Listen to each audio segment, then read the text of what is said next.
Next जो main difference आता है नेचुरल जो विचारधारा उसमें और जो प्रोफेटिक विचारधारा उसमें, वो है पुनर्जन्म को लेके। पुनर्जन्म एक ऐसी चीज है जो हमारे समाज में एक्सेप्टेड माना जाता है कि पुनर्जन्म एक सीरीज ऑफ बर्थ्स हैं कि एक शरीर खत्म होता है तो दूसरा शरीर शुरू हो जाता है। हमारी अपनी क्लास में एक बच्चा था, लड़का था एक हमारा दोस्त, जिसका कहना था कि ये उसका घर नहीं है जिसमें उसका जन्म हुआ, उसका जन्म राजस्थान में हुआ था। तो पेरेंट्स उसको वहां लेके गए तो उसने सारे लोगों को पहचान लिया था कि ये मेरी माँ है, ये मेरी बहन है, ये मेरी बेटी है। तो यहां पर पुनर्जन्म को एक्सेप्ट किया जाता है, इसलिए ये एक फैक्ट है। यहां पर इसको एक फैक्ट माना जाता है, उसको अंधविश्वास नहीं माना जाता। अब उसका रिजल्ट क्या है? यहां पर ये एक्सेप्टेड है कि जो हमें परिस्थिति मिल रही है, जो हमें सिचुएशन मिल रही है, वो हमारे कर्मों के कारण है। इस जन्म में जो मिला है वो भी, और इस जन्म के बाद जो मिलेगा वो भी। तो मैं अगर एक्सरसाइज कर रहा हूं, मेरा शरीर फिट रहने वाला है, वो मेरे कर्मों का परिणाम है।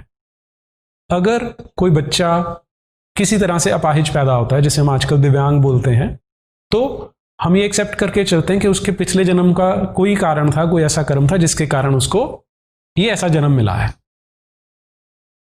लेकिन जो अब्राहमिक थॉट है, जो पैगंबरवाद है, उसके अंदर इसको नहीं माना जाता। उनका कहना है कि एक ही जन्म होता है और उसी में सारे का सारा आप कर सकते हैं और उसके बाद हेवन या हेल में आपको जाना है, कि एक ही लाइफ है, इसके खत्म होने के बाद जजमेंट होगी जिसमें कुछ लोग नर्क में जाएंगे और कुछ लोग स्वर्ग में। हेवन, हेल, जन्नत, जहन्नुम, वो वर्डिंग अलग अलग है बस उनकी। इसमें एक प्रॉब्लम आती है। अब ये जितनी आइडियोलॉजीज हैं उन सबका कहना है कि जो भी उनका गॉड है या अल्लाह है, वो बहुत प्यार करने वाला है, बहुत ज्यादा न्याय करने वाला है। एक तरफ जीसस लव्स यू बोला जाता है और दूसरी ओर अल्लाह को रहमान और रहीम बोला जाता है कि सब पे रहम करता है। अब ये पुनर्जन्म वाले क्वेश्चन पे वहां पर एक डाउट क्रिएट हो जाता है कि अगर वो इतना दयावान है, अगर वो जस्टिस लविंग है, तो किसी बच्चे को अपाहिज क्यों पैदा करता है? अगर अपाहिज बच्चा पैदा हो रहा है तो वो अपने लिए, उसके लिए प्रॉब्लम है, प्लस उसके माँ बाप के लिए प्रॉब्लम है, या उनके लिए किसी ना किसी तरह से कोई एक दुख का कारण तो वो है। अब ये दुख क्यों दिया गया? अगर सबके लिए इक्वालिटी है, सबके लिए जस्टिस है, सबके लिए प्यार है, तो यहां पर जो पैगंबरवाद है वो इसका आंसर नहीं दे पाता, या कम से कम मैं आज तक नहीं देख पाया कि उन्होंने कोई आंसर दिया हो। नेक्स्ट जो डिफरेंस है वो है कि नेचर के साथ क्या रिलेशन है, प्रकृति के साथ क्या संबंध है इनका। जो नेचुरल थॉट है उसके अंदर है कि हमें नेचर से सारा कुछ मिलता है, तो हमें उसके लिए रिस्पेक्टफुल होना चाहिए। कि अगर नदी है तो उसको भी माता बोलते हैं। वो माँ क्यों बोल रहे हैं? अब इसको अगर हम बिल्कुल एक लेमैन लैंग्वेज में समझ के देखें, कि हमने बच्चे को बताना है कि बेटा नदी में गंद नहीं डालना क्योंकि इसी का पानी हम पीते हैं, तो हो सकता है हमारे कहने पे हमारे सामने वो रुक जाएगा, लेकिन बाद में शायद उसमें पत्थर भी फेंक देगा और शायद उसमें मल मूत्र भी छोड़ देगा। लेकिन अगर हम उसको ये बता देते हैं कि ये हमारी माता है, कि हमने इसे माँ की तरह ट्रीट करना है, तो वो शायद अपना बिहेवियर चेंज कर लेगा। इसके पीछे जो थॉट है वो है कि हर एक चीज हमें नेचर से मिलती है, प्रकृति से मिलती है, और जो देने वाला उसको देवता कहते हैं। अगर देवता है तो ये हमेशा एक म्यूचुअल रिलेशनशिप रहेगा। अगर हम नदी को खराब करते जाएंगे तो कल को नदी भी हमें खराब करने वाली है, वो आज हम देख रहे हैं।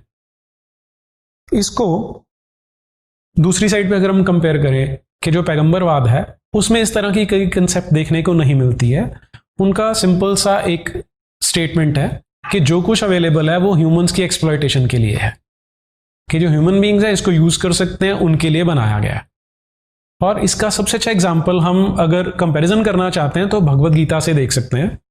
वहां पर हमें दूसरे और तीसरे चैप्टर में इसके बारे में काफी सारा एजुकेशन मिल जाती है कि जो देवता हैं उनके साथ हमारा परस्पर संबंध है, कि अगर हम म्यूचुअल रिलेशनशिप को फॉलो नहीं करेंगे तो ना तो देवताओं की पुष्टि होगी और ना हमारी पुष्टि होगी। ऑन द अदर हैंड अगर आप इसी को जो पैगंबरवाद है उसके अंदर ढूंढने जाते हैं तो वहां पर किसी दूसरे जीव पे दया करने की बात नहीं आती है, क्योंकि बाइबल में सैंक्शन मिल जाता है कि आप इनको मार के काट के खा सकते हैं। तो यहां पर जो चीज है उसको आप एक्सप्लॉइट कर सकते हैं, और शायद ये कारण है कि आज हम जो एनवायरमेंटल क्राइसिस दुनिया भर में देख रहे हैं वो इस विचारधारा के फैलने के साथ साथ फैला है। इसमें हम इसकी डिबेट जरूर कर सकते हैं कि पॉपुलेशन एक्सप्लोजन हो रहा है, पॉपुलेशन बहुत बढ़ रही है, लेकिन जो बेसिक माइंडसेट अगर हम उसको कंपैरिजन करना शुरू करेंगे तो वहां से हमें एक क्लैरिटी आ सकती है कि ऐसा क्यों था कि जो ह्यूमन बीइंग्स हैं वो तो यहाँ लाखों साल से हैं, लेकिन एनवायरमेंटल डिजास्टर हमें पिछले 2000 साल में देखने को मिलता है। टेक्नोलॉजिकल एडवांसमेंट पहले भी थी, जैसा हम ऑलरेडी डिस्कस कर चुके हैं कि वो सारी सिविलाइजेशंस जो थी जिनको वाइप आउट किया गया है वो टेक्नोलॉजिकली एडवांस थी। ऐसा नहीं था कि उनको नहीं पता था क्या करना है, लेकिन अब हम उसको इंडस्ट्रियल रेवोल्यूशन का नाम दे देते हैं या उसको हम ग्रीन रेवोल्यूशन का नाम दे देते हैं, लेकिन जो माइंडसेट है वो वही है कि हर एक चीज हमारे एक्सप्लॉइट करने के लिए बनी है। इसमें एक वो सिंपल सा एग्जांपल दिया जाता है कि अगर आपको किसी खेत में से पैदावार बढ़ानी है तो वहां पे इंसेक्टिसाइड और पेस्टिसाइड डाल दो, वहां पे कीड़े मकोड़े मर जाएंगे, लेकिन ह्यूमंस की जो कंजम्पशन है उसके लिए तो अच्छा खासा मिल जाएगा। अब अगर हम सिर्फ एग्रीकल्चर को ही कंपैरिजन करके देखते हैं तो कम से कम 10,000 साल पुराना तो हमारे देश का डॉक्यूमेंटेड रिकॉर्ड है कि यहां पर हम एग्रीकल्चर कर रहे थे और बिना किसी इंसेक्टिसाइड के, बिना किसी पेस्टिसाइड के किया जाता था, क्योंकि यहां पर जो नेचर है वो हमारी हेल्प करती है कि अगर ऐसे कीड़े हैं जो पैदावार को खाते हैं तो उन कीड़ों को खाने वाले जो जिन्हें हम आज मित्र कीट बोलते हैं वो भी अवेलेबल हैं। लेकिन जो ओवरऑल माइंडसेट है अगर आप उसको कंपेयर करके देखेंगे तो एक तरफ है जहां पर एक रेसिप्रोसिटी है कि म्यूचुअली एक दूसरे को हेल्प करनी है, कि जो देवता हैं वो हमारा भला करते हैं तो हमें देवताओं का भला करना है। दूसरी ओर है कि गॉड ने क्रिएट किया हुआ है ये सारा ह्यूमन कंजम्पशन के लिए और हमने इसको एक्सप्लॉइट करना है। नेक्स्ट जो मेजर डिफरेंस है वो है कि वुमेन के बारे में, महिलाओं के बारे में दोनों कल्चर्स, दोनों तरह की जो आइडियोलॉजीज हैं वो क्या कहती हैं।